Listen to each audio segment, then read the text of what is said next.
Entonces, lo que vamos a estar viendo hoy es cómo implementar capas convolucionales dentro de los clasificadores, cómo usar redes recurrentes, qué les va a hacer falta en la tarea, seguramente. Yo dividí la clase en 4 partes y cada una es un documento aparte para que quedara bien organizado.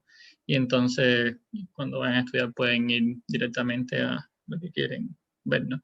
Entonces, la primera parte lo que voy a hacer es ver el ejemplo del auxiliar 3 de clasificación de texto, pero vamos a implementarlo usando un poco más las funcionalidades de TorchText, que muchas cosas las hacíamos manualmente en el auxiliar 3 y entonces aquí vamos a usar un poco más. Y después vamos a ver cómo agregar una capa convolucional en la red, que eso les puede ayudar para los que quieran hacer la parte opcional de la tarea. Les puede servir. Básicamente vamos a responder esa parte. La tercera parte es usar una red recurrente, que para el problema de sequence labeling, que es lo que tienen que hacer en la competencia, les puede ayudar mucho. Y el baseline está basado en una red recurrente. Y después, al final, vamos a ver cómo pudieran ganar fácilmente en la competencia, pero usando una librería que no les vamos a dejar utilizar, que es Flare. Entonces, partimos con la primera parte. Lo que vamos a ver es a reimplementar el último ejemplo que vimos en la auxiliar pasada. Para recordarles la auxiliar pasada, lo que teníamos era un dataset que tenía que ver con una consulta popular que habían hecho aquí en Chile, y entonces estábamos tratando de clasificar una de las columnas de este dataset, creo que eran los tópicos, lo que queríamos clasificar, y para eso usamos TorchText, pero muy poco, ¿no? Y, por ejemplo, aquí construíamos nosotros mismos el, el batch. Alguien preguntó en el Discord sobre esta parte del texto, de la implementación. Vamos a ver cómo esto lo podemos hacer con TorchText muy fácil y PyTorch en general.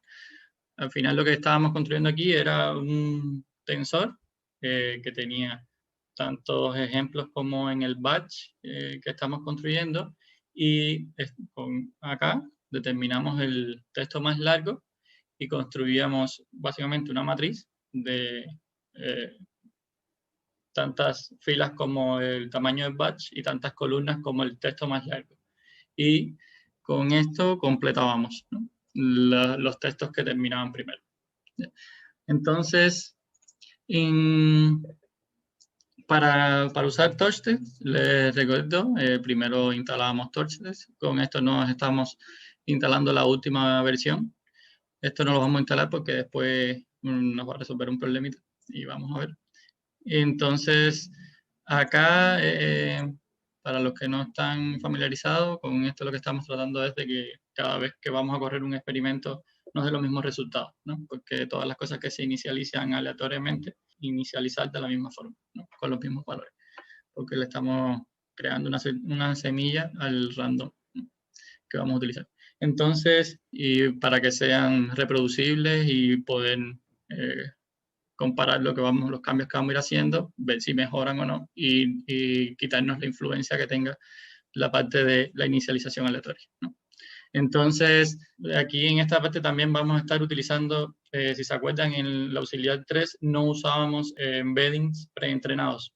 Vamos a también ver cómo podemos utilizar estos embeddings. Esto les puede ayudar mucho, sobre todo cuando no tenemos muchos datos, donde se puedan aprender estos embeddings, estas representaciones de las palabras, de forma precisa, con información sobre el problema que queremos resolver, y entonces ya tenemos embeddings que han sido entrenados para conjuntos mucho más grandes de datos. En este caso necesitamos embeddings en español y que nos van a dar buenas representaciones a la hora de resolver la tarea que queremos resolver. Entonces, lo primero que vamos a hacer es descargar el dataset. Es básicamente lo mismo que hacíamos aquí, lo mismo que hacíamos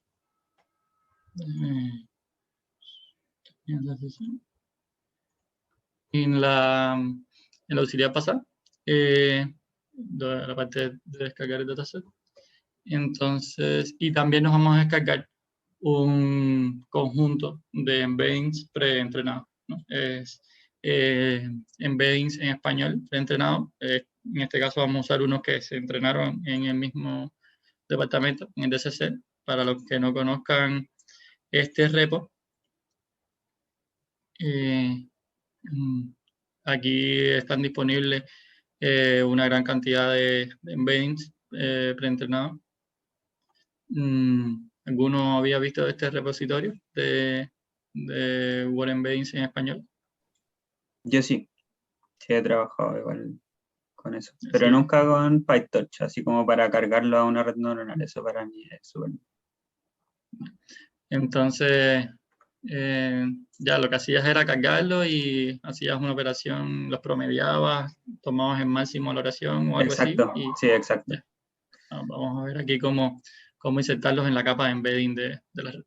Entonces, ya vamos a descargarnos este diccionario, podemos decir así. Estos diccionarios, la característica que tienen es cuáles son las llaves, las palabras, ¿no? Y cuáles son los valores del diccionario, los vectores, en este caso, de 300 dimensiones. Son los que vamos a descargar. Ya se descargaron. Ya corrí esa parte. No la corrí. Entonces vamos a descargar. ¿Ya? Con esto, si recuerdan de la clase anterior, lo que estábamos usando Spacey, pero en español, ¿no? El tokenizer entrenado para español y demás, que nos hace falta en esta parte. Entonces, acá viene la parte que le quería comentar. En TorchText, hasta la versión 0.8.1 de TorchText, había una abstracción que es lo que le llamaron field, que esto es lo que nos está creando. Nosotros vamos a crear con esta clase field, vamos a crear una representación para cada uno de los campos de nuestro dataset. En este caso, y nos permite, por ejemplo, definir un tokenizer para cada campo, definir cuáles son las stopwords de ese campo, si queremos convertirlo a minúscula, mayúscula, cómo queremos representar ese tensor y otra serie de opciones que tienes, ¿no? Y qué tokenizer queremos usar y todo. Y esto lo hacía para cada uno de los campos que vamos a construir en el dataset. En este caso, que el dataset lo que tenemos son etiquetas y los textos, y queremos clasificar, tendríamos que construir dos, un field para los labels y un field para los textos. En los labels no son sequential, son simplemente números, ¿no? Son el número de la clase que vamos a usar. Entonces, no tenemos ni padding, ni tenemos un no, ni tenemos, ya son los targets, esto lo marcamos como true, y no son secuenciales este tipo de datos. Yo no voy a entrar mucho en detalle en los fields, los que han visto la competencia, si usamos los fields en esa parte, pero ¿por qué no voy a entrar mucho en detalle en esta abstracción que tenía TorchText hasta la versión 0.8.1? Porque en la versión 0.9, punto 0, ellos decidieron mover los fields que antes eran parte principal de la librería hacia una carpeta legacy. La idea es que ya esto es como el legado de TorchText hasta la versión 0.8.1, y entonces la idea es que van a remover esta parte de la librería en las próximas versiones. Por eso ahora mismo lo tienen aquí, y todo lo que uno tenía implementado usando directamente los fields, lo que tiene que hacer, antes se importaba TorchText, import data directamente, ahora lo que hay que hacer es importarlo de legacy, de la carpeta legacy. Entonces, ya, una vez que uno definía esto, de los fields para cada uno de los campos de nuestro dataset, podíamos rápido, fácil, por así decirlo, construir un dataset a partir de un tabulado, ¿no? De un CSV, de los datos que teníamos nosotros, simplemente diciéndole cuáles son los fields que vamos a usar. los labels vamos a representar con este campo label y los text con este campo text. Entonces, él, con esto, al crearlo, cuando vayamos cargando los datos, ya nos va a ir transformando los datos según lo que definimos acá. En el caso de text, nos va a tokenizar, nos va a determinar los storyboards, nos va a construir un tensor donde la primera dimensión son los batch, nos va a hacer lower, ya, con simplemente hacer esto. ¿Ya? La idea que buscaron en la nueva versión, ¿por qué lo quitaron? Es porque esta abstracción, pues, es como que complejiza la manera de manipular los datos. Vamos a ver cómo no es necesario abstraerse así creando esta clase de field y se puede hacer bastante fácil, ¿no? Entonces, ellos tienen también vocabulario, podemos construir, usando Torch Text Vocab, podemos cargar todos los vectores del Glove, de los embedding que habíamos descargado del repositorio. Y entonces, luego aquí, para cada uno de los campos, ¿no?, de los fields que generamos, podemos construir un vocabulario, el vocabulario a partir de eso. Si se dan cuenta, hacer esto para los labels no tiene mucho sentido. Al final son las clases simplemente, los labels.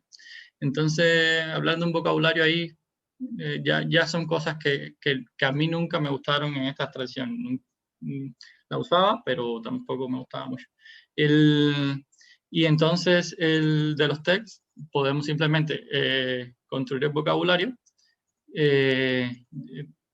porque cada field tenía un build vocabulario, ¿no?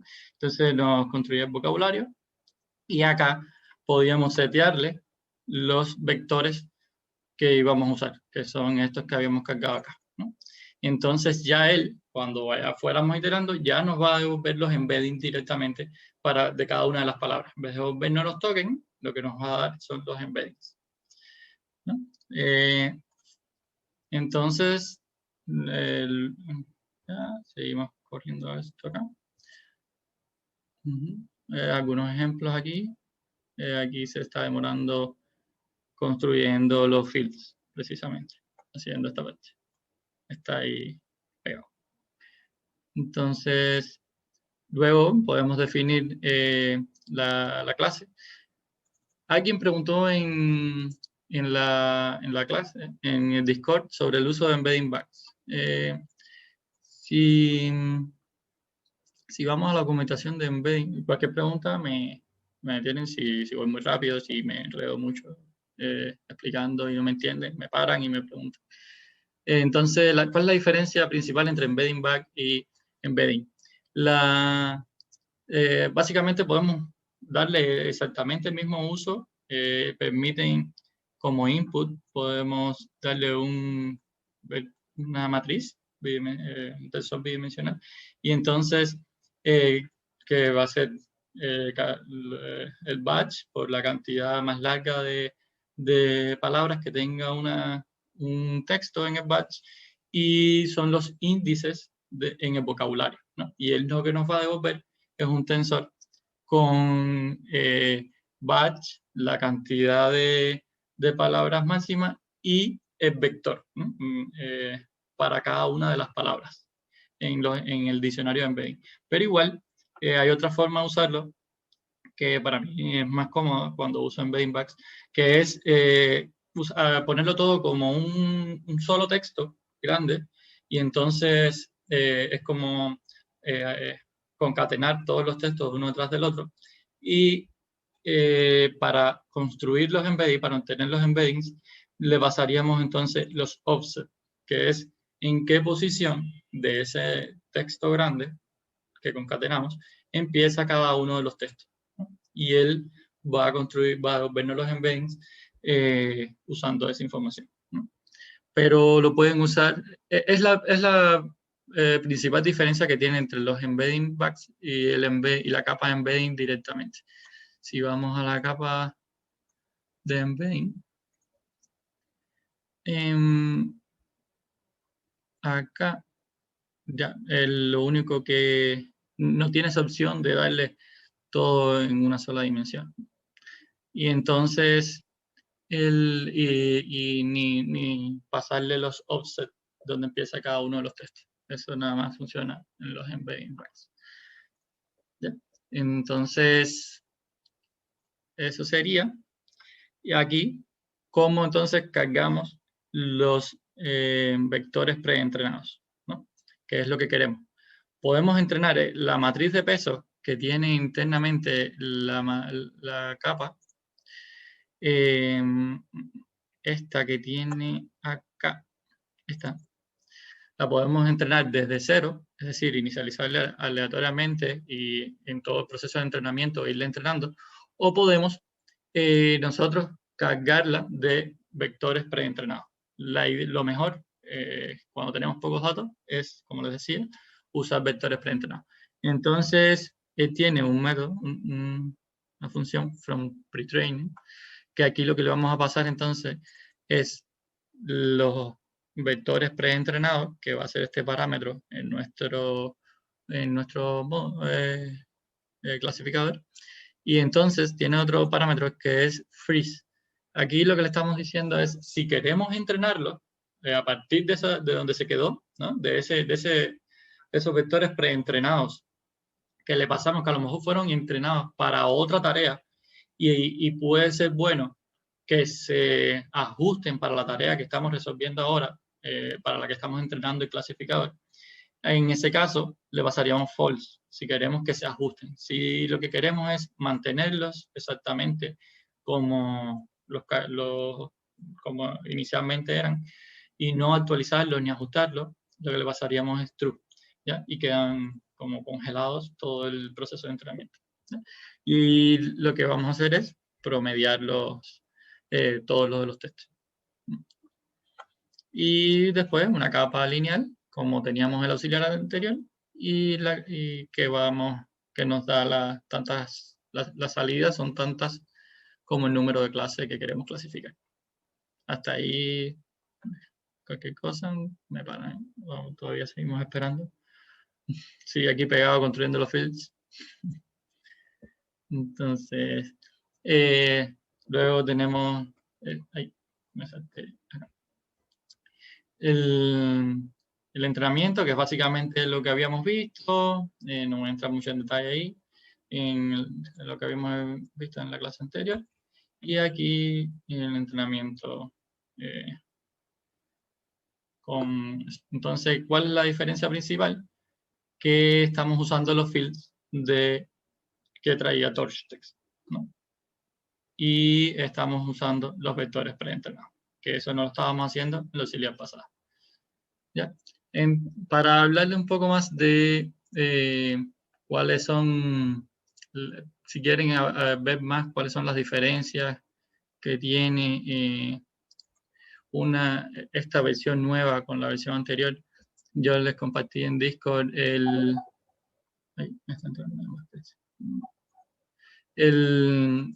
compartí en Discord que fue las notas que ellos publicaron con esta nueva versión. Y entonces era lo que les estaba comentando, de que todo lo movieron hacia la carpeta Legacy. Y lo que antes era, por ejemplo, Torch Data Pipeline, ahora es Torch Data Legacy Data Pipeline, ¿no? Y, los datasets igual los movieron hacia Legacy, todos los fields, como les decía, los movieron hacia Legacy. Y además compartieron, como ahora la forma de interactuar con el API es distinta, compartieron un manual, es este de acá.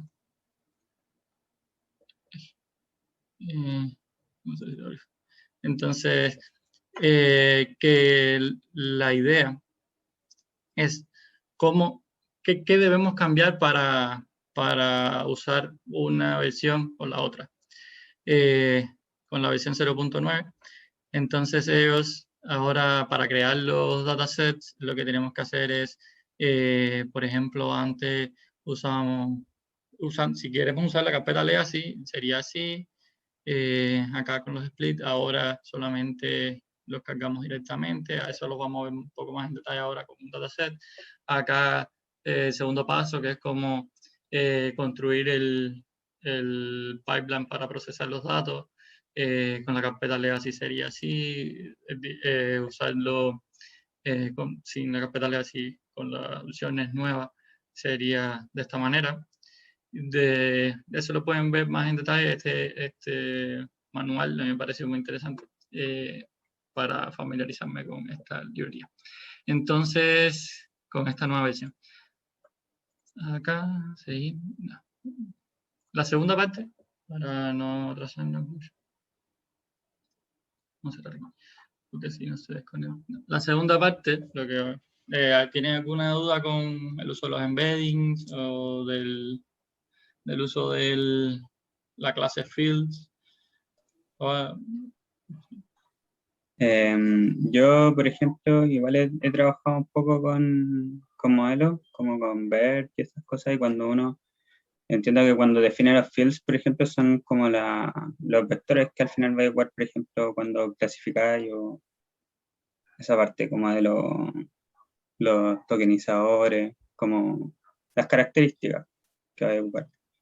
Sí, Y exacto. los labels son las clases, como que uno tiene que, es como cuando uno hace como un data frame o sea, en pandas. Acá como que estoy definiendo como la data que va a ser como característica, que son los fields, y los labels son las clases. Eso, ¿no? Sí, Más eso o es. menos. Sí. Y él, ¿cómo es que las características y eso, cómo es que las construye? Aquí pasándole el tokenizador, los stock words, todos los cómo queremos que preprocese el texto antes de devolvernos el tensor que vamos a usar en el entrenamiento. Entonces, el fields, como que uno le decía todo lo que quería hacer y él ya nos daba el tensor directamente. Eso, sí, eso es lo que sí. Hay otra manera de crear los labels, de hecho, que no es así, y creo que está aquí en el manual, que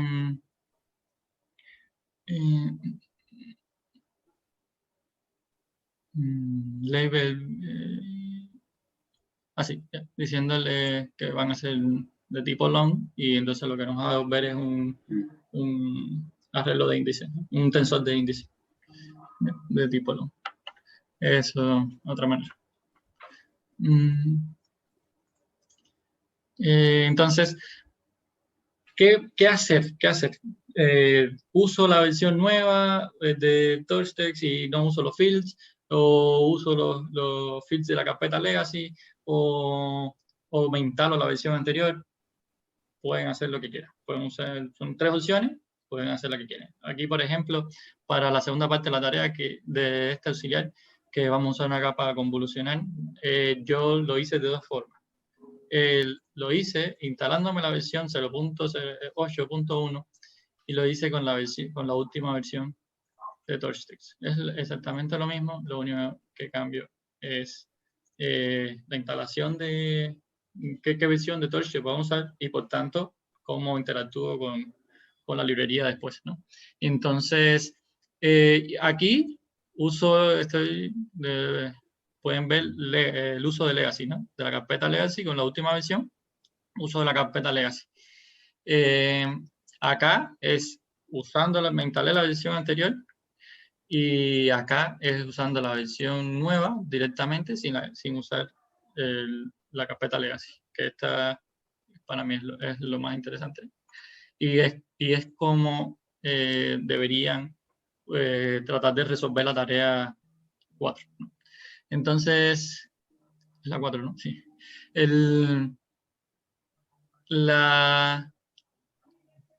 es lo que vamos a hacer ahora? Mientras esperamos todavía que a que termine por ahí. Vamos a usar el dataset de la tarea, que es uno de los datasets que viene en TorchText. ¿Cómo lo pudieran usar si fueran a usar la última versión? Exactamente igual. Esto aquí es con la versión 0.8.1, ¿no?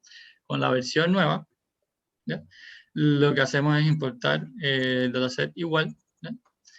o lo pueden también importar de la carpeta legacy si quieren, pero él permite importarlo así también. ¿Ya? Entonces, antes nos creábamos los fields y construíamos un vocabulario para cada field y demás. Ahora lo que tenemos que hacer, que es como lo más sencillo, ¿no? Es como abstraernos, dejar esto de meternos en cada field por separado y construir un vocabulario, no. Mejor construyamos un vocabulario desde el principio, sin abstrayéndonos de los datos, de la forma que tienen la estructura de los datos, obtenemos ese vocabulario y ya simplemente lo usamos después. Es como lo que ellos quisieron hacer, ¿no? PyTorch es mucho más que TorchText, ¿no? Y tiene una forma de cargar los datos, que son los data loaders, y la idea que hicieron es como crearon los datasets de manera tal que fueran fáciles de utilizar por los data loaders clásicos que trae PyTorch directamente y no tuvieran que estar amarrados a los... por acá me salté decirle que si fuéramos a construir a partir de los fields un data los loaders, ¿no?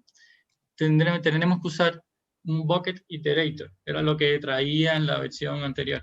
Y entonces acá para cada uno de los splits nos creaba un iterador que después podíamos utilizar en el entrenamiento, ¿no? Y ir iterando. Y aquí le decíamos el % que queríamos, el batch que queríamos para el train y para el batch que queríamos para validación, el device que queremos usar, si lo queremos aleatorio, si no. En esta versión nueva, esto también fue eliminado. Bucket Iterator ya no se usa. La idea es que no se use más. Si lo ven en el manual, igual ya no se usa. Y podemos usar directamente los data loaders que trae PyTorch. ¿Qué tenemos que hacer? Una vez que construimos, que cargamos los splits de dataset directamente, ya acá él nos está devolviendo los dos splits, uno de train, uno de test. Si quieren ver un poco más de este dataset, lo que tiene son 120.000 ejemplos de entrenamiento, 7.600 de test y 4 clases. La versión anterior de esto nos decía el número de clases, dice más información, pero es que no es necesario tanta información de dataset. Con la cantidad de clases ya no es suficiente para clasificar. No tenemos que saber ni cuáles clases son, nos hace falta solo índice. Entonces, ya lo que tenemos que hacer es cargamos los datasets y luego, que estas dos líneas no las tenían en la tarea, si construimos unas listas a partir de esos dos datasets y a partir de acá, todo lo que viene después es PyTorch. Es los data loaders de PyTorch, el entrenamiento de PyTorch, los tensores de PyTorch. Ya no tenemos que usar más TorchText. Solo lo usamos para obtener el dataset y para obtener el vocabulario acá. Ya. No lo vamos a usar más. Esa fue la idea. Es como dejaron TorchText para cargar los datos, construir un vocabulario y ya. Eso.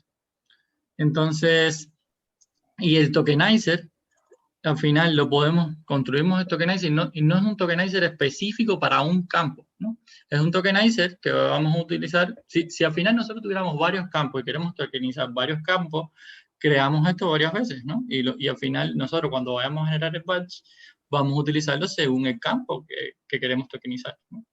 Entonces, ya construimos el tokenizer, construimos un vocabulario, podemos utilizar este método. De todas formas, en el manual, ellos todavía mantienen este método dentro de la librería, pero en el manual lo explican de esta forma, es ir simplemente iterando por cada uno de los textos y tokenizando y contar cada palabra, ¿no?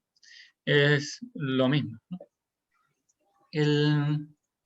Entonces ya esto terminó, puedo poner a correr ahora. la otra. Ya, entonces, acá estos fueron los resultados que nos dio la capa con los embedding preentrenados. Habría que compararlo con la Auxiliar 3 a ver si mejoraron o no. Entonces, vamos a empezar a correr aquí. Por eso es que estaba esperando, porque no puedo tener 2 sesiones a la vez. No. Y corremos. Aquí vamos a instalar la última versión. Vamos a ya, número de clases, son 4, como dice la documentación. Aquí lo que estamos creando son 2 listas a partir de esos iteradores. Esto es lo que nos estamos viendo ahora, que antes eran los fields y demás, ahora son 2 iteradores. Son un tipo de dataset que tiene PyTorch, que son iterables style datasets. Y al final lo que va a hacer es string a string, texto a texto, nos va a ir devolviendo de a uno, ¿no? Texto y label, texto y label, texto y label. Para cada uno, ¿no? Para el conjunto de train, para el conjunto de test. Esos iteradores, aquí, para extraernos completamente ya de testes, los vamos a convertir en una lista. Y vamos a construir los batch a partir de estas 2 listas. ¿Ya? ¿Okay? A lo mejor, si tienen algún problema en la tarea, es porque no están construyendo estas 2 listas. ¿Ya? Y entonces, si ustedes iteran, por ejemplo, al construir el vocabulario, se va a iterar sobre todo el conjunto. Si lo hacen directamente aquí, en vez de pasarle la lista, lo que le pasan es el dataset. Va a iterar una vez sobre todo el conjunto, y cuando vuelvan a iterar, les puede dar problemas si vuelven a iterar. Porque ya el iterador llegó hasta el final. A lo mejor si tienen algún problema, abstraiganlo completamente y creen las 2 listas y usen a partir de aquí las listas. Entonces, aquí construimos el vocabulario y tenemos el tokenizador, vamos tokenizando y ya ahí construimos el vocabulario. ¿Ya? Ahora vamos a definir el modelo. El modelo, en este caso, lo vamos a construir de 2 formas, sin usar una capa convolucional y usando una capa convolucional, y vamos a comparar cuál de los 2 nos da mejores resultados, ¿no? Esta es la capa con el embedding back y la fully connect al final. Y esto es una inicialización para los pesos de las capas. Aquí lo estoy comentando para poder comparar los resultados. Sin hacer una inicialización específica de alguno de los 2 módulos, ¿no? Entonces, ya teniendo eso, sí, vamos ahora a definir, este es el modelo sin la capa convolucional, y vamos a definir ahora el modelo con la capa convolucional. PyTorch tiene una clase que es con 1D, que nos permite crear una convolución unidimensional, que es lo que nos hace falta cuando vamos a procesar los textos. Entonces, para construir esta capa convolucional, si se acuerdan, yo aquí ahora tengo acá. Si se acuerdan cómo era la capa, para los que vieron la clase, esta es una de las diapositivas del profesor, y entonces la idea era construirnos un filtro. Vamos a tener las representaciones de cada una de las palabras, vamos a concatenarlas y nos vamos a ir moviendo por esas representaciones usando una ventana temporal, ¿no? En este caso usamos una ventana de 3 palabras.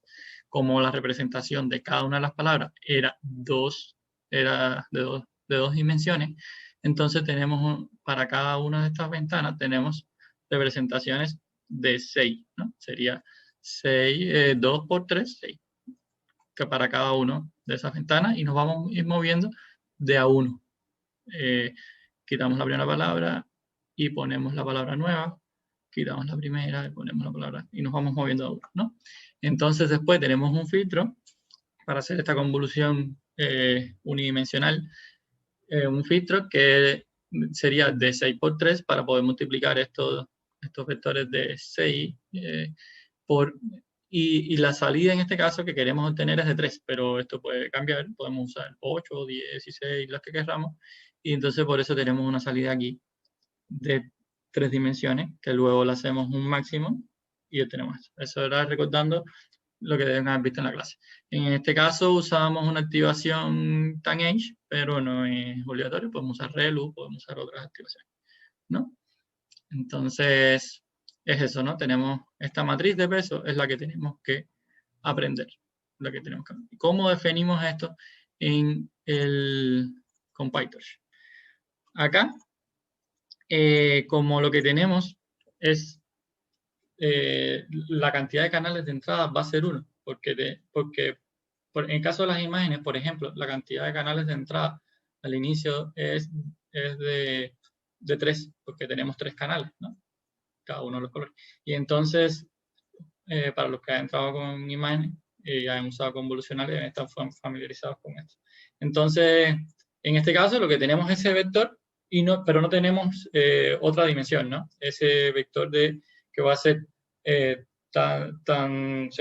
según la ventana que tenemos y la dimensión que tiene cada palabra, pero no tenemos más canales en profundidad, ¿no? Entonces, la entrada es un solo canal, la salida es, como en este caso lo que vamos a hacer es simplemente usar la convolución y la salida esa la vamos a usar para medir qué tan bueno es el clasificador. No tenemos una capa convolucional después, vamos a usar directamente la salida. Entonces, ¿cuántos canales de salida queremos? Es decir, esto de acá, sería tantos como clases tenemos. Esto es lo que nosotros vamos a usar, este vector de aquí es el que vamos a usar para clasificar directamente. Si, por ejemplo, tenemos una capa fully connected acá, aquí pudiéramos tener una salida, no sé, de 128 neuronas si queremos. Luego tenemos una capa fully connected que nos lleva a las clases que queremos, clasificamos entonces con la salida de la fully connected, ¿no? Pero eso no lo vamos a hacer aquí. Eso lo hacíamos en la capa, aquí en la línea, ¿no? Era el embedding más la fully connected. Aquí vamos a usarlo directamente. Entonces la salida, la cantidad de clases. Entonces, ¿cuál es el tamaño del kernel? Aquí, como lo que queríamos era, tenemos ventanas de tamaño 3, vamos a usar, y como todo, piénsenlo como que tenemos todos los embeddings concatenados, uno atrás del otro. No sé si los embeddings son de 300 dimensiones, son las 300 dimensiones de la primera palabra, las 300 de la segunda, las 300 de la tercera, así. Entonces, cada kernel va a ser 3 por 300, ¿no? Por la dimensión que tenemos. De 900 va a ser cada kernel, y ves que vamos a ir moviendo, vamos a olvidar. El strike es cómo nos vamos a ir moviendo en esa ventana. Entonces, lo que vamos a hacer es, los 300 primeros los vamos a quitar, vamos a usar los 300 nuevos, y por eso el strike es de tamaño 300, ¿no? Aquí lo que estamos usando, ¿cuál sería el strike en este caso para irnos moviendo? Si tenemos todas las representaciones de todo el texto, serían las 2 dimensiones de este, las 2 dimensiones, las 2, 2, 2, 2, así. 1, 2, 3, 4, 5, 6, 7, 8, 9, 10, 20, ¿no? Tenemos una representación de 20. El strike que vamos a usar, ¿cuál sería en este caso? De 2, ¿no? Porque vamos a ir sacando el embedding de la primera palabra, que es 2, ¿no? Y vamos a movernos. Es como que nos movemos 2 posiciones a la vez. 2 posiciones, 2 posiciones. Así, que es el tamaño de cada embedding. Y como no queremos que en una ventana nos queden embeddings a la mitad o particionados entre una ventana y otra, nos movemos entonces en el tamaño del embedding. Si esto es más pequeño que el embedding, nos va a pasar eso, que vamos a ir tomando en una ventana en pedazos de la representación de una palabra. ¿Ya? ¿Me entienden ahí? Si quieren ver más sobre aquí tienen el link de la documentación de PyTorch de la capa acá, ya que abrí aquí. Estas son todas las capas que pueden utilizar de PyTorch. Aquí tenemos capas convolucionales, tenemos pooling, tenemos normalizaciones recurrentes, los transformers, para los que han visto algo, dropouts, tenemos de todo. Entonces, en este caso, estamos con la convolucional, sería acá, y tenemos dentro de las convolucionales, tenemos unidimensional, bidimensional, tridimensional, de todo, igual. Estamos viendo como lo que estamos procesando embeddings de texto, estamos usando las unidimensionales, y aquí pueden ver la argumentación, el stride, qué cosa es, el padding, el dilation, groups, pueden hacer, variar estas cosas, y cuál sería la salida que van a tener, y todo. Ahora vamos a hacer un ejemplo de cómo usarlo. La argumentación de PyTorch es muy buena. Entonces, ya, definimos la capa. Si tienen alguna duda, ¿cómo se define la capa? Espero que me han podido entender. Entonces, ¿cuál sería el forward de la red? En este caso, lo que vamos a hacer es, tenemos el texto, vamos a pasarlo por la capa de embedding, vamos a obtener los vectores de 300 dimensiones. Después, para pasarlo por la convolución, que era lo que le había mencionado, tenemos que ponerlo todos en una sola, concatenarlos todos, uno detrás del otro. ¿Y cómo hacemos eso? Con el view, haciéndole view a la salida del embedding. La salida del embedding va a ser, como le decía, batch, tanto la primera dimensión, después de la segunda dimensión, el texto más largo, y la tercera dimensión va a ser 300 dimensiones, que es el tamaño del embedding, ¿no? Que es un vector para cada uno. Y entonces, lo que tenemos que hacer es hacerle flatten, es lo que se le llama flatten. Hay una función en PyTorch que ya lo hace, pero básicamente lo que vamos es a cambiar, es como apilarlos todos, uno detrás del otro, y eso lo pueden hacer. ¿Qué tendríamos en la primera dimensión? Tanto el batch igual, ¿no? Porque sería para cada uno de los textos, ¿no? Que tenemos, vamos a hacer esto, ¿no? Y es decir, después lo que tendríamos sería n por e, ¿no?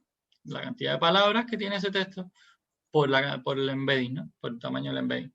Pero para poder usar la convolución de una dimensión, que le dijimos que los canales de entrada era 1, tenemos que en la segunda dimensión dejarle un 1 aquí. En el caso de las imágenes, por ejemplo, aquí sería un 3. Entonces, y en -1 lo que va a hacer no es eso. La última dimensión va a ser n por e, y uno detrás de otro. Entonces, después aplicamos la convolución. En el ejemplo de la clase del profesor usaban tanh como activación. Aquí vamos a usar relu. Y después hacemos un máximo en la última dimensión. La salida, ¿cuál va a ser la salida de la convolución? Lo que nos va a cambiar va a ser el batch, ¿no? La cantidad de canales de salida que le pusimos, que tantas como clases tendríamos, ¿no? Y tantas palabras como tenía el documento completo, ¿no? Sería esto aquí. ¿Cuántas hay aquí? Nos fuimos moviendo de a uno, entonces ¿cuánto vamos a tener acá de eso? Tantas como palabras hay en el texto, porque nos fuimos moviendo de a uno, ¿no? Si nos fuéramos moviendo de a dos, aquí tuviéramos la mitad. Entonces, por eso la salida es n, y aquí hacemos el máximo, y eso es lo que, esa salida es la que vamos a ver qué tan buena es, ¿no? ¿Por dónde me quedé? Corriendo. Entonces ahí tenemos los dos modelos entrenados. ¿Ya? Ahora, ¿alguna duda con cómo definir la capa convolucional? ¿Ya? Yo no, al menos. Entonces, ahora, en donde se habían tal vez complicado algunos, y para hacer esta parte, ¿cómo generamos el batch? Acuérdense que estamos tratando de usar la versión nueva, la 0.9, punto cero de TorchText. ¿Cómo generamos el batch? En el manual, si tienen alguna duda, esto viene, ¿no? ¿Cómo hacerlo? Lo que vamos a hacer es, vamos a iterar por el batch. A ver, en la auxiliar 3, voy a recordarle, hacíamos esto. ¿Ya? ¿Ok? Tomar el más largo, demás, ¿no? Ya. Vamos a iterar por el batch. Simplemente vamos a tener para cada label y cada texto. Aquí son los textos directamente, porque no hemos hecho nada para tokenizarlos ni nada. Y que vamos, en la generación del batch, entonces vamos a tokenizar. ¿Qué vamos a hacer? Tokenizer que teníamos definido, no para el field en específico, porque no tenemos los fields. Simplemente cargamos un tokenizer y lo tenemos aquí arriba inicializado. Este tokenizer que inicializamos aquí. Vamos a usarlo. Ay, me perdí. Creo que aquí. No está en Generate Batch. Aquí. Ajá. Entonces, vamos a pasarle el texto, nos los va a tokenizar, vamos a iterar por cada una de las palabras y vamos a obtener el índice en el vocabulario. Y vamos a construir un tensor con eso. Estos tensores, según la dimensión de cada texto, va a ser el largo de este tensor, ¿no? Según la cantidad de palabras en cada texto, va a ser el largo de este tensor, de cada uno de los tensores. Y los vamos a poner todos en una lista. Lo mismo vamos a hacer con los labels.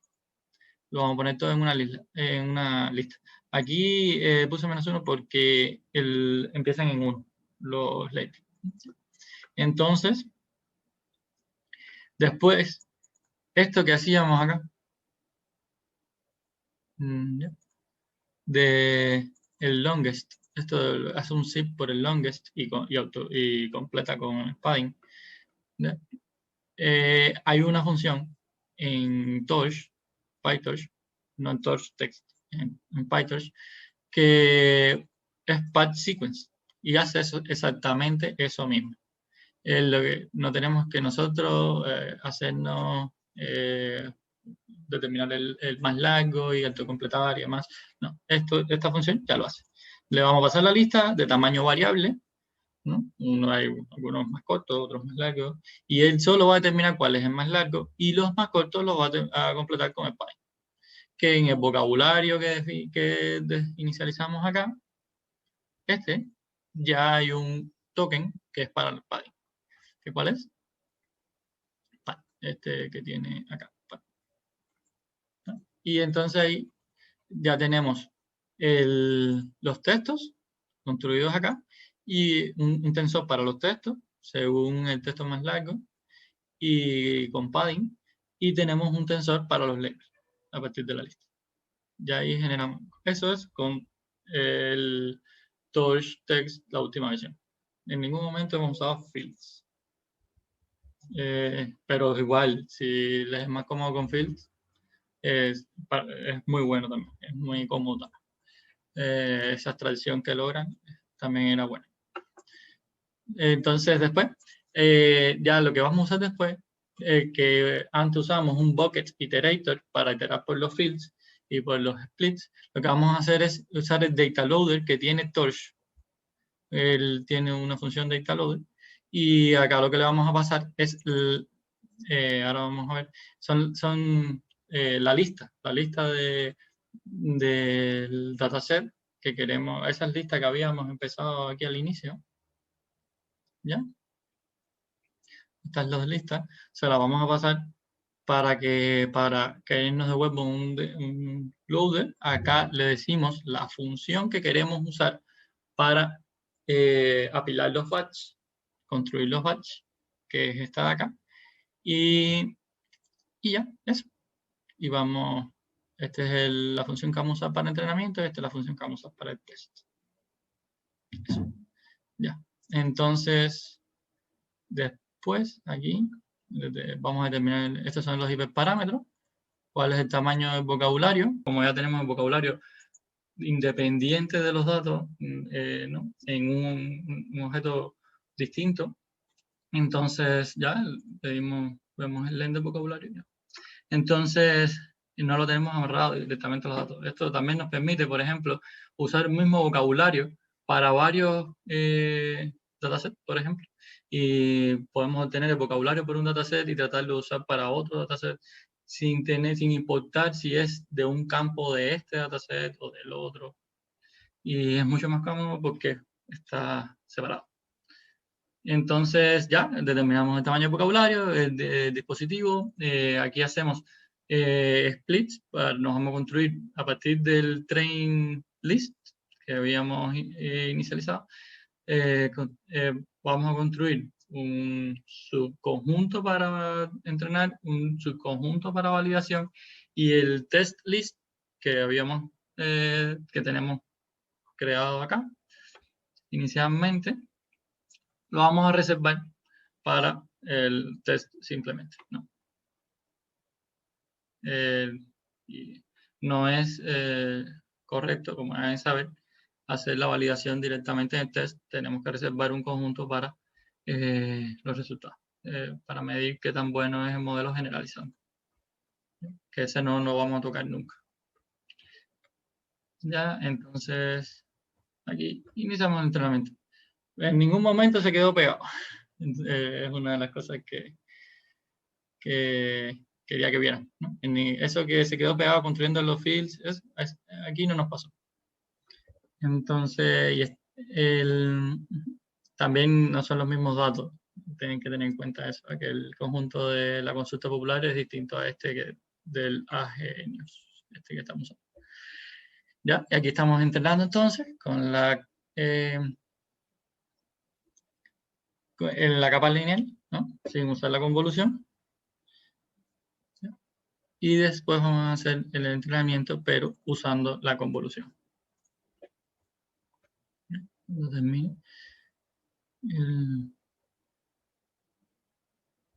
Ahí está alcanzando en train un accuracy del 93%, 94%, y en validación 85%. Tienen que tener en cuenta también que este modelo es más pequeño. Y por tanto la cantidad de épocas que debería ser necesaria puede que sea menor, ¿no?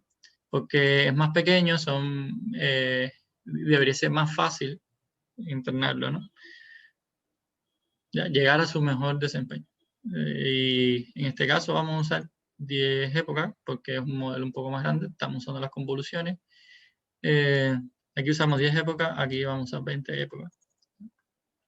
Y el batch es el mismo, los embedding los mismos, ¿ya? El learning rate de 3 acá, learning rate de 3, ¿ya? El vocabulario es el mismo, vamos a ir vocal 6, es este mismo acá. ¿Ya?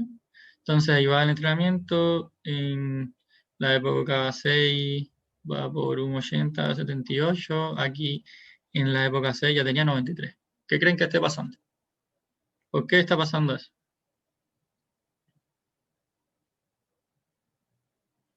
¿Qué le falta a la convolución?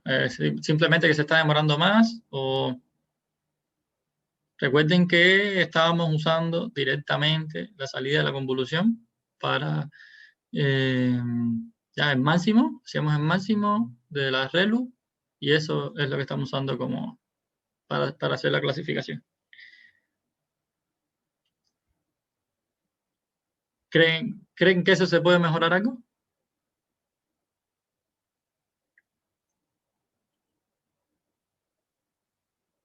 Yo usaría una capa fully connect, creo. Y se los dejo para que la agreguen, si quieren. Y la salida de los canales de la convolución sea distinta en número de clases y luego esta capa fully connected los resultados deben cambiar bastante. Como agregando esa simple capa, que en la otra sí la tenemos, en la línea. O sea que al final habría que agregar una capa lineal con un número Sí. de dimensiones igual al número de la salida. Sí, y la salida de la convolución. Pueden agregar lo que quieran. Pueden poner varias capas convolucionales, por ejemplo. Pueden crear, y después de esas varias capas convolucionales, poner la Fully Connect. Por ejemplo, una forma de agregar, aquí llegó un 87, 84, ¿no? Pero todavía estaba aprendiendo ahí.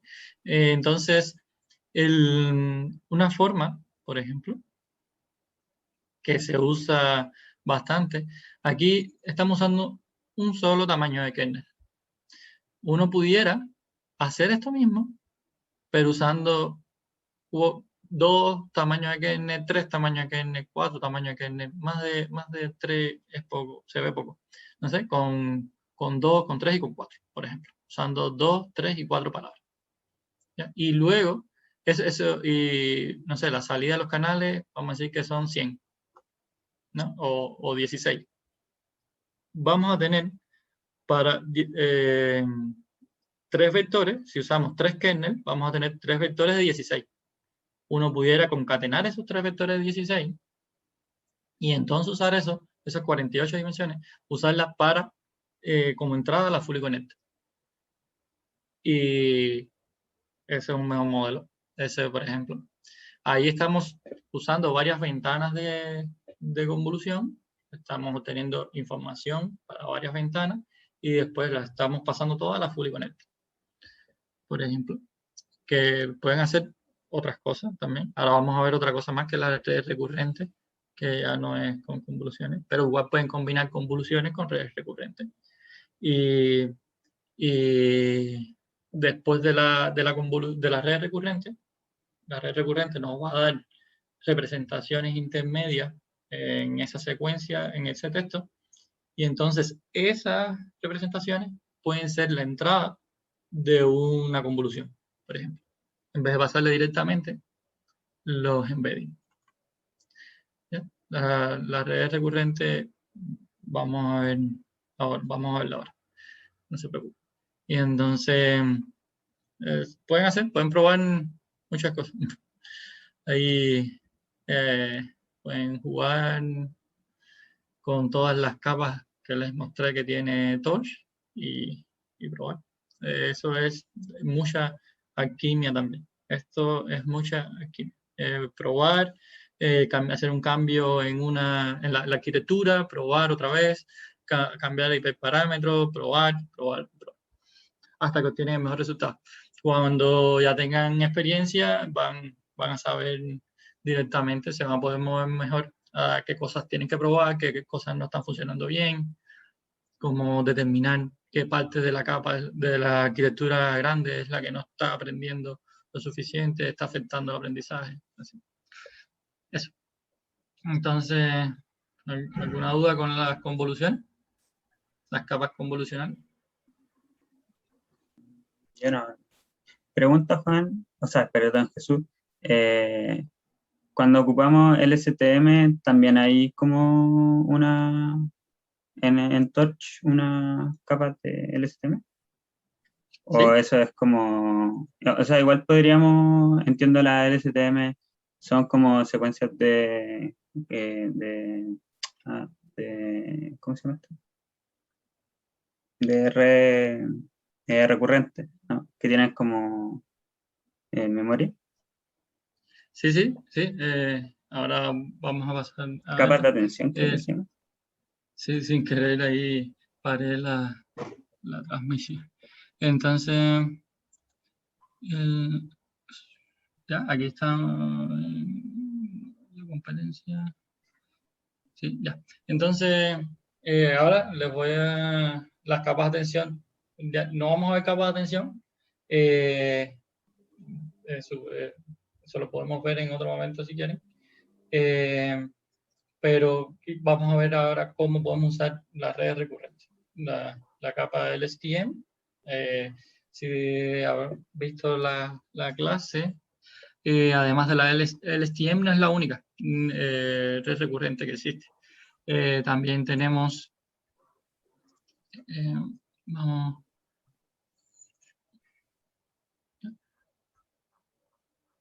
ahí está, pero si vamos aquí a donde fuimos ahorita, a todas las capas que tiene Torch, tenemos ahorita habíamos visto las convoluciones, también tenemos la recurrencia. las capas recurrentes.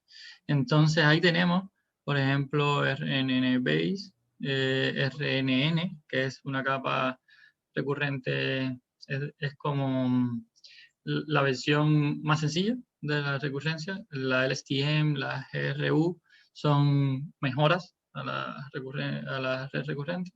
Entonces, además de que tenemos las capas recurrentes, la RNN, la LSTM y la Gated Recurrent Units, tenemos también, Torch nos da la opción de la celda.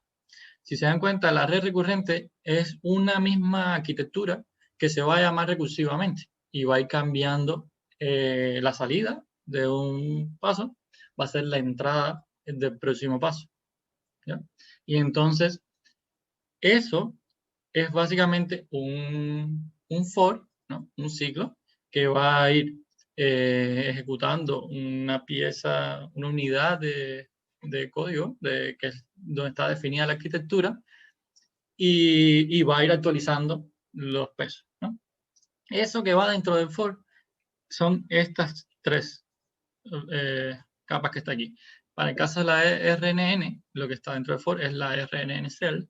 Dentro de la LSTM, lo que está dentro es la LSTM cell y GRU es la GRU cell. Entonces, PyTorch te está dando la opción de usar la capa directamente y no tienes que hacer este for. Le vas a pasar tus textos y él solo va a hacer ese recorrido y te va a dar las salidas.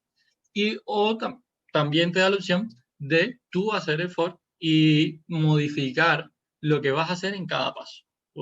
Y puedes usar la celda y además puedes hacer otras cosas. Puedes incluir un dropout, aunque ya él incluye dropout, tiene la opción, pero puedes componer en cada paso, por ejemplo, varias representaciones, por ejemplo, componerlas antes de ejecutar la celda. Se pueden hacer, él les está dando libertad para hacer todas estas cosas, ¿no? Entonces, vamos aquí a la competencia. Vamos a ver ahora el baseline de la competencia, que está basado en una LSTM, y vamos a ver cómo se puede cambiar, modificar esto, ¿no? Yo me hice una copia de la competencia, no estoy modificando directamente. Entonces, esta parte deben estar conocidos, deben estar familiarizados con esta línea. ¿Ya? Vamos a instalar la última versión de TorchText, pero la verdad que no hace falta ejecutarla porque ya está instalada en Colab. Entonces, aquí, como les decía, vamos a estar usando Legacy, la carpeta de Legacy, ¿ya? Porque lo que hicimos fue para no modificar mucho con respecto a la tarea del año anterior. Lo que utilizamos fue, como final, todo lo que estaba en las versiones anteriores de TorchText ahora está en esta carpeta. Lo que hicimos fue usar Legacy, ¿no? Y vamos a usar los fields y demás, ¿ya? Entonces, pero ya ustedes saben cómo pudieran no usar. Que al final no les dije mi opinión sobre qué usar, si usar los fields, si no. Mi opción es no usarlo porque ellos piensan eliminarlo. Pero a veces cuando uno tiene ya el código hecho, la solución más rápida en este caso entonces sería importar, en vez de lo que importamos directamente de TorchText, ahora vamos a importar de Legacy. ¿Ya?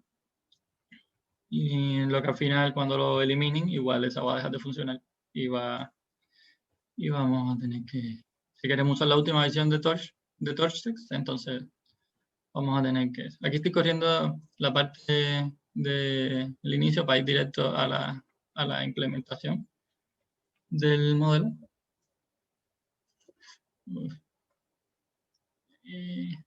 Espero no haberme pasado.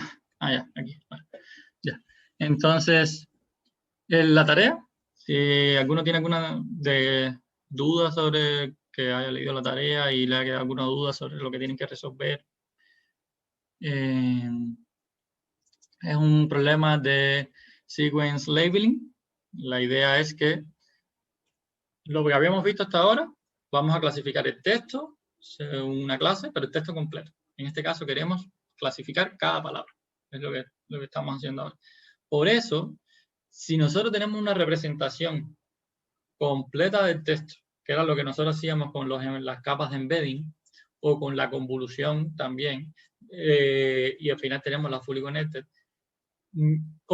si nosotros obtenemos esa representación global, por así decirlo, del texto completo, ¿cómo podemos nosotros clasificar cada una de las palabras? ¿Ya?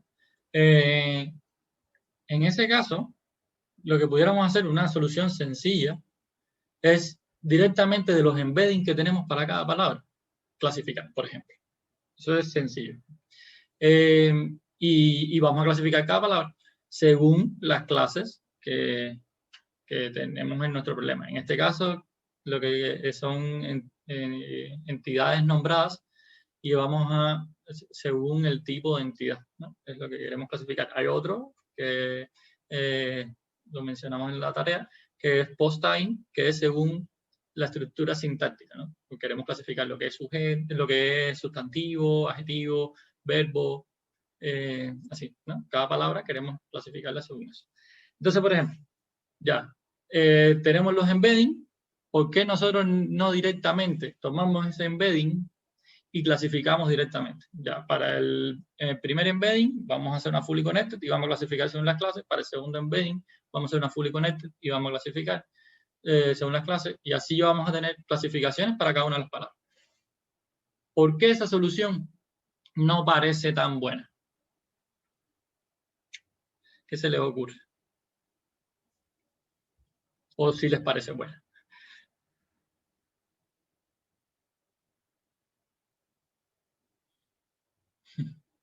A ver, lo que está pasando ahí es, esos embedding deben haber sido entrenados posiblemente, GloVe, ese que usábamos en la otra tarea que se llama GloVe en la parte anterior, fue seguramente preentrenado para otro problema, no directamente para el problema que nosotros queremos resolver. Y entonces esas representaciones que vamos a tener, por un lado, no van a ser tan buenas para este problema. Ya, ¿qué podemos hacer para eso? Entrenamos esa capa de embedding para nuestro problema y la fully connected. Ya, está bien. Pero ¿qué pasa? Que para clasificar una palabra, cada una de las palabras, en esa solución no estamos teniendo en cuenta lo que sucedió antes, lo que se vio antes de esa palabra, ni lo que va a suceder después, el texto que viene después. Y para, por ejemplo, en el post-time, para decir que una palabra es un sustantivo, eso va a depender del texto completo, ¿no? De las palabras que vienen antes, del contexto que tenemos en el texto, las palabras que vienen después. ¿Entiendes? Por ejemplo, can, la palabra can, que creo que la menciona el profesor en el video, a veces es un verbo, a veces es un sustantivo, y eso lo vamos a saber según el contexto. Y con esta solución de ir directamente de los embedding a clasificar, no podemos hacerlo, ¿no? Esa información no la tenemos. Para eso, entonces, ¿qué tenemos? Las redes recurrentes. Pablo, ¿ibas a decir algo? Sí, es que en las clases el profe después explicaba porque eso también se modelaba con cadena de Markov y esas probabilidades. Ahora entiendo que las redes como que van a reemplazar eso, porque se pueden ver secuencias de palabras, pero van a estar representadas como pesos en la red, ¿entiendes? ¿O eso va a representar la red? Como sí, la red lo que nos va a dar es esa información. La red intuitivamente lo que está aprendiendo es, cada vez ella va a ir leyendo el texto, y más que tener la cadena de Markov, lo que va a hacer es determinar qué información de lo que vio antes es valioso en este punto y qué información debe olvidar. Es como en el caso de la cadena de Markov, que de segundo orden, de tercer orden, nosotros nada más podíamos como ver 2, 3 pasos hacia atrás, ¿no? 3 palabras hacia atrás. Pero en este caso, la red recurrente va a, por ejemplo, determinar que la primera palabra que vio para cuando vaya a clasificar la palabra 7 puede tener información valiosa que hace falta para clasificar esa palabra 7. Y esa información va en el estado interno de la red, debería estar almacenada. Es como que ella va a aprender a guardar esa información y llevarla hasta la palabra 7 para entonces clasificar. A lo mejor ya ella sabe que para la palabra 8, dada la clasificación que hizo en la palabra 7, para la palabra 8 ya esa información no hace falta, la primera palabra, la olvida. ¿Ya? Que la cadena de Markov nos permitían solo ver una cantidad, 3, 4, lo que hayamos definido en esa cadena hacia atrás. ¿Ya? Eso.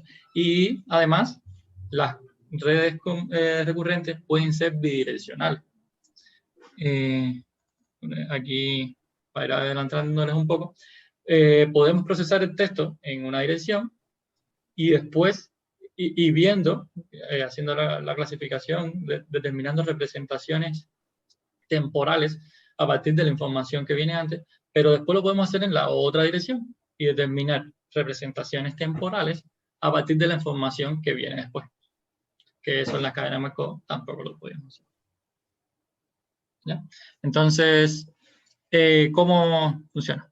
Entonces, acá, la capa recurrente, vamos a estar viendo la LSTM, es de las mejores, de las 3, depende del problema, pero de las 3 es la más poderosa, se puede decir. Es la que para secuencias más largas, cuando tienen secuencias más largas, se recomienda usar el LSTM.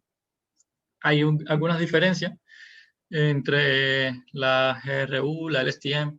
La primera vez que yo vi esto, me asusté. Dije, no entiendo nada. Pero cuando ya saben de cómo funciona Deep Learning, las capas Fully Connected y demás, aquí es una matriz, esto es una matriz de peso multiplicado por el input, más un bias, otra matriz de peso multiplicado por el H, que es el estado interno de la red, más otro bias, y aquí tenemos una sigmoid, una función de activación sigmoid.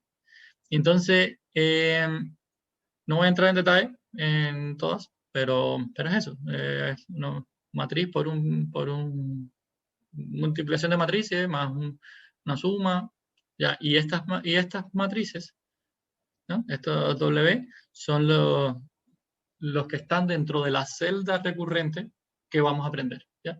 Estas de aquí son las que vamos a aprender, todos esos W, ¿ya? Todos esos pesos. Y entonces, el I, el F, la G, la O, la C, la H, ¿qué son? Bueno, son gates, es como le llaman, y lo que están es determinando qué información dejar pasar y qué información olvidar, ¿no? En cada paso. Y entonces, por ejemplo, O es output, I es la de input, la F es de forget, la G de cell, y O es la output, ¿no? Es lo que nos va a determinar el output. Y entonces usan la función de activación, y se usa sigmoid acá y tanh en estos dos casos, y también tienen sus explicaciones, por qué usar uno y por qué usar el otro. Pero no voy a entrar mucho en detalle ahí. Entonces, ahí se puede ver igual que hay pesos compartidos, ¿verdad? Entre las capas, porque como que, según yo sé, T como que depende de F y T, pero a la vez F como que depende de H, entonces... Al final esto lo puedes ver como una sola capa, ¿no? Y entonces... El profe el otro día nos explicaba como que la red se desenvolvía, o algo así. Sí, exacto. Pero que es la misma estructura, es la misma arquitectura que si tú vas llevando el ciclo, al final tú puedes verlo como las capas profundas, y la profundidad en este caso sería el tiempo, ¿no? Cómo me voy moviendo. Entonces, pero al final es la misma capa, los mismos pesos. Cuando tenemos capas fully connected, tenemos pesos en la primera capa, otros pesos en la segunda capa, otros pesos en la tercera capa, distintos en cada capa, ¿no? En este caso, si la desenvuelves así, vamos a tener capas igual, se pudiera ver, pero los pesos en esta primera capa son los mismos pesos que voy a usar en la segunda capa, los mismos pesos que voy a usar en la tercera capa, ¿ya? Y entonces por eso, todo ese procesamiento se le llama una sola capa recurrente, porque son los mismos pesos. Lo que tiene, es como si viéramos en las capas fully connected, es como si hiciéramos un ciclo en una misma capa y hiciéramos varias iteraciones dentro de esa misma capa para después pasar a la otra y otros pesos. Entonces, por eso se le sigue mencionando, se le sigue llamando una sola capa, aunque, como tú dices, las podemos ver y podemos verla en profundidad. Pero son los mismos pesos en todos esos niveles de profundidad, si lo quieres ver así. Bueno. Entonces, por eso le llaman una capa. Entonces aquí lo voy a hacer de dos formas. Lo voy a hacer usando la LSTM y lo voy a usar usando la LSTM Cell, ¿no? Si se dan cuenta, la LSTM tiene un primer parámetro, que es cuál es el input, ¿no? Las representaciones temporales que va a recibir, qué tamaño tiene. En este caso, como vamos a pasar de los embeddings, ¿ya? El input va a ser la dimensión del embedding. Después, una capa, esto es el hidden dim, es el tamaño interno que va a tener. Es como, si venimos acá, es como cuántas columnas tendría cada una de estas matrices. ¿Ya? Es eso. Ese es el hidden dim, ¿no? Es la dimensión interna que tiene esa celda recurrente, ¿no? Entonces, el número de... LSTM, uno puede uno puede tener esta celda recurrente, pero después puede tener otra, por eso, en profundidad con otros pesos, después puede tener otra abajo, así, o si lo quieren ver como las redes que habíamos visto hasta ahora, es como que tenemos un bloque recurrente, después vamos a tener otro bloque recurrente con otros pesos, otro bloque recurrente con otros pesos, y eso, el STM, la clase LSTM de Torch, nos permite definirlo diciéndole cuántas capas queremos tener así, ¿no? Entonces, como lo que le estaba diciendo de las convoluciones, que podemos usar varios kernel y después concatenarlos, pudiéramos hacer algo aquí así, ¿no? Es como que podemos hacer varias recurrencias sobre el mismo texto, hacer varias recurrencias y luego cada uno de esos niveles recurrencias concatenarlos al final, por ejemplo, ¿no? Aunque si lo ven como capa, al final las salidas de las recurrencias, las representaciones temporales que tengamos en la primera capa van a ser la entrada en la segunda capa. Ya si ponemos aquí un 2, la entrada que tendría no es embedding dim, sino sería hidden dim, ¿ya? El input de ese segundo. Entonces, así, ¿ya? Podemos decir si queremos que sea bidireccional o no, y podemos decir si queremos usar dropout entre una capa y la otra. Ya no voy a entrar en detalle tampoco. Sí. En este caso, la capa salida tiene dimensión igual a la capa oculta. Sí, exacto. Si lo ven acá, al final aquí le decía que es la cantidad de columnas. Si esto, al final, este producto es al revés. Cuando se hace, cuando uno lo implementa, esto se pone al revés.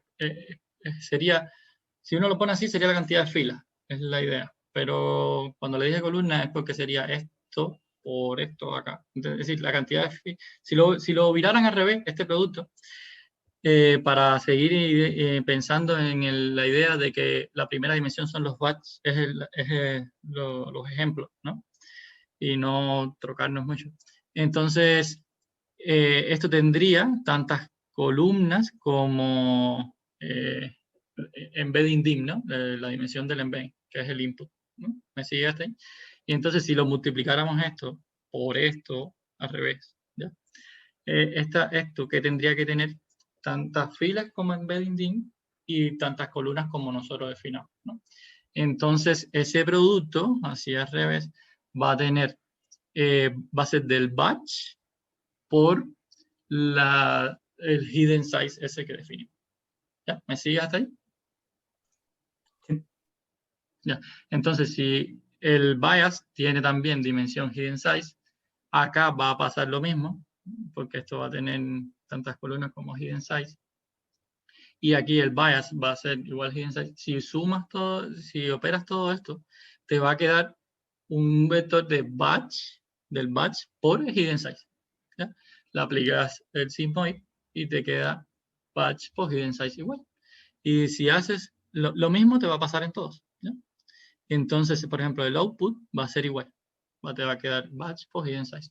Y vas a operar aquí, esto es punto a punto, operación producto punto a punto. Y entonces, al final vas a terminar con una salida de batch por hidden size. Es el output, esos son los outputs que vas a tener. Y también el STM te va a devolver los outputs y te va a devolver el cell, el estado en cada paso y la representación oculta en cada paso. Es como que aquí, ¿ves? El output en cada paso y es el último, ¿no? Ya, el hidden del último paso y el cell en el último paso. ¿Ok? Cuando hizo la recurrencia, y entonces, si me seguiste ahí con las dimensiones, me debes creer que la salida final es hidden size. ¿Ya? Y si uno usó, por ejemplo, bidireccional, esto aquí sería 2, ¿no? Y entonces va a concatenar la representación en una dirección y la representación en la otra dirección para cada paso. Y ese es el output que va a tener. Si lo usaste una sola dirección, va a ser de hidden size, nada más. Ese es el output. ¿Ya? Si el Vale. HN, Sí, yo entendí. ya, muy bien. Entonces, ya, hay otro parámetro por acá. Por ejemplo, si se dan cuenta, él pone el batch aquí, aquí al final, que es por estos productos que yo les decía, que están invertidos. Pero hay un parámetro que es batch first. Si es true, él lo pone el batch en la primera dimensión. ¿Ya? Y por eso ahí lo pueden ver como columna. Y entonces se invierten estos productos. Eso. Entonces, ya, después de la LSTM, vamos a hacer una fully connected. Fíjense que aquí lo multiplicamos por 2. Si usamos bidireccional, lo multiplicamos por 2 en la entrada de la fully connected. Y si no, la fully connected la hidden dim directamente. ¿Por qué? Por eso que les decía que si es bidireccional, va a concatenar en los outputs las dos direcciones. ¿Ya? Entonces, después que hacemos esto, ya la fully connected y hay una capa de dropout. Y entonces, ¿cómo? En el forward, ¿cómo lo haríamos? Primero tenemos el embedding, la representación, usando la capa de embedding, ¿ya? A partir de los textos, de los índices. Después eso se lo pasamos ya directamente a la capa del STM y él solo va a hacer esa recurrencia. Y aquí nos va a dar los outputs y el último hidden y el último hidden, el último send es el del último paso. ¿Ya? Y después hacemos la predicción a partir de los outputs. Y aquí, si se dan cuenta, le estamos pasando a la fully connected directamente los outputs, que son las representaciones temporales. Entonces, lo que vamos a tener, la fully connected, es una clasificación por cada una de las representaciones temporales. Es decir, que estamos teniendo una clasificación por cada palabra en el texto original.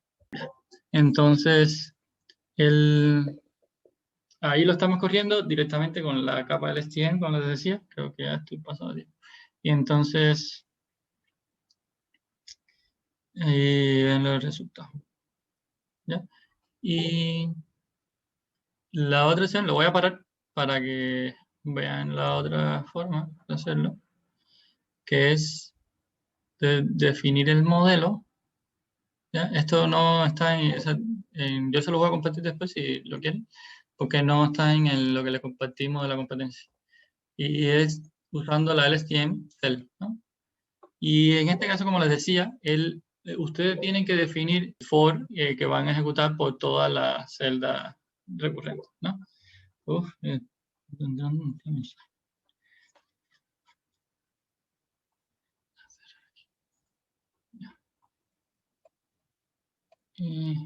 entonces, aquí vamos a definir ese for. Y esto lo vamos a comentar. ¿Ya? Él aquí recibía todos los embeddings. Entonces lo que vamos a hacer es iterar por los embeddings según la cantidad de palabras, de embeddings que tenemos en el batch, ¿ya? Que sería la dimensión 1 en embedding. Pues se acuerdan, la primera es el batch y la última es el embedding dim, ¿no? Entonces, y vamos a ejecutar la LSTM en cada paso, la celda LSTM en cada paso. Y le vamos a pasar el embedding en ese punto. ¿Ya? Y los vamos todos a apilar en una lista. Vamos a construir un tensor a partir. Esto no hace falta. Esto aquí no se da. Le pueden pasar la lista directamente. ¿Ya? Al dropout y después la fully connected y vamos a tener las predicciones de cada palabra. En este for de acá, con la LSTM, pueden hacer lo que quieran. Pueden agregar convoluciones en cada paso, pueden modificarlo como quieran. Si, ustedes mismos pueden poner una LSTM, dos capas LSTM con algo en el medio que la original no lo tiene. ¿Ya? Si quieren usar varias capas LSTM. Lo que tienen que tener en cuenta que esto tiene también sus ventajas. Si lo van a usar si no van a hacer modificaciones muy grandes en la capa, en la LSTM como tal, tiene sus ventajas porque este ciclo, este for que estamos haciendo aquí, ya está optimizado en esta implementación. Y entonces van a notar que si lo hacen así, la eficiencia del modelo va a caer, ¿no? Porque no está optimizado. ¿Ya? No tiene las ¿Pero optimizaciones eso que tiene. en cuanto a tiempo o en rendimiento del modelo, así No, como la Q? tiempo nada más, y eficiencia. Eficacia se mantiene bien. Cuando me refiero a eficiencia es en tiempo, y cuando me refiero a eficacia es en cuanto al desempeño, a la accuracy que tiene. Entonces, lo que van a notar es en tiempo. Los resultados deben ser exactamente igual. Pueden proponerse definir todas estas multiplicaciones y ese sigma. No es que sea complejo, pero lo va a ayudar a entender exactamente qué está haciendo cada una de los gates, de las Así como en compuertas. NumPy. O en el mismo Torch, con los tensores de Torch pueden definirlo. Aquí ustedes pueden definir Bueno. como que aquí esto, o en NumPy. Al final, Torch está basado en NumPy también. Entonces, pues, esto que yo comenté, comenten esto también. Y aquí hacen todo eso, todo lo que está implementado aquí adentro, lo implementan aquí ustedes y lo van ejecutando en el software. Eso, siguiendo los pasos que están en la documentación. Sería un buen ejercicio, pero también les puede tomar, en cuanto a la competencia y demás, no se los aconsejo porque En ese caso, pregunta, ¿cómo podríamos definir los pesos? Como placeholders se llaman, creo, pero no sabría cómo definir ahí cuáles son las variables de optimización. En Torch, para definir los parámetros de un modelo, uno tiene que registrar los parámetros. Y eso cuando él haga el backpropagation en el entrenamiento, lo que hayas definido como parámetro son los que se van a actualizar, ¿no? Los que hayas registrado como parámetro. Para eso existe la clase parámetro, que lo que le definen es un tensor, ¿no? Cuando lo construyen, le pasan el tensor, ahí le pasarían el W que quieren que se aprenda. Y el requires grad, lo que le están diciendo es si quieren que se actualicen los gradientes y se actualicen esos pesos o no en el entrenamiento. Y entonces, Bueno, entonces sería al final aquí, como que, déjame ver cada capa si, sería una multiplicación de esos parámetros por, exacto, exacto, exacto. por las otras Sería matrices que hay. definen acá, no sé, es algo así.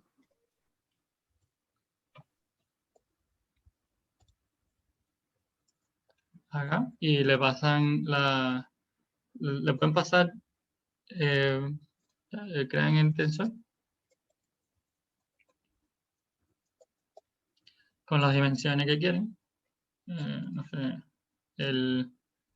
en este caso sería el primer W sería input, Embedding array. embedding, ajá,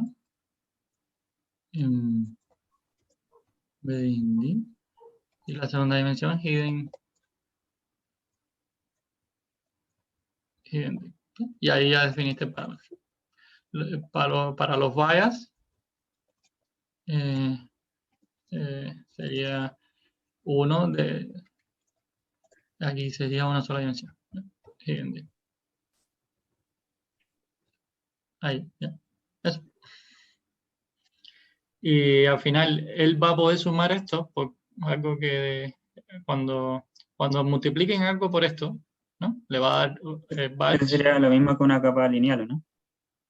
Sí, exacto. ¿Y cómo él suma esto? Porque él hace eh, broadcast, que lo vimos al inicio, que les permite sumar, es como que copia, si se dan cuenta, esto tiene una sola dimensión así, una sola vector, ¿ya? Y entonces lo va a copiar eh, embedding dim filas hacia abajo y los va a poder sumar los dos, punto a punto. Eso se llama broadcast. ¿Puedes Eso, repetir eso, pero por favor, Jesús? Sorry. Yo sé que estamos pasando la hora, de hecho, creo que no te aquí quiero hacer sí, extenderte mucho más. sí, no, no, no hay problema. Y vamos allá si te das cuenta aquí, esto es un vector de hidden dim, ¿ya? Ujú.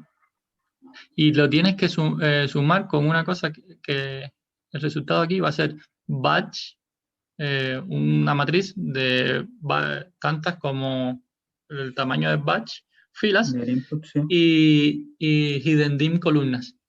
Eso, para sumar esas dos, que no tienen, son matrices que no tienen las mismas dimensiones, lo que hace en esa operación es copiar ese vector de hidden dim, lo va a copiar tantas hacia abajo, ¿no? Tantas filas, y va a construir esa matriz que, que tantas como el tamaño del batch, y entonces ya quedan con la misma dimensión las dos matrices y las podemos multiplicar. Esa es la idea del broadcast. Al final, él no hace esa copia, ¿no? Pero es lo que está sucediendo, ¿no? Intuitivamente. Pero él, eso, no necesita hacer esa copia de esos valores para sumarlo. Es simplemente sumar lo mismo en todas las filas. ¿Y eso Pero cómo se para que, configura a nivel de Python? no, él lo hace solo, él lo hace solo. Ya, Ah, eso viene en NumPy implementado y PyTorch sigue esa misma semántica de broadcast, se llama, que trae NumPy.